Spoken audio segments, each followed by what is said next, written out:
ભારત માતા કી જય, વંદે માતરમ।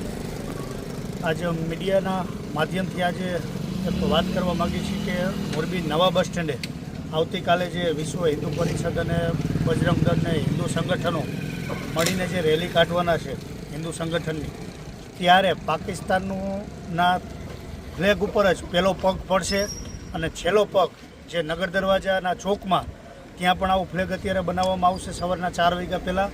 અને વિસીપરાના નાકે કે જ્યાં અત્યારે જે જમ્મુ કાશ્મીરમાં જે પહેલગામમાં જે હિન્દુ ઉપર જે કૃત્યો થયા છે આતંકવાદથી લઈને, તો આ અમે સખત આને વખોડી છીએ અને આ રીતે આનું અપમાન કરીને અને જે હિન્દુ લોકો છે એ લોકોને આગળ આવે આવતીકાલે અને ખરેખર અમારું જે સંગઠન દેખાય એ માટેના પ્રયાસો થઈ રહ્યા છે।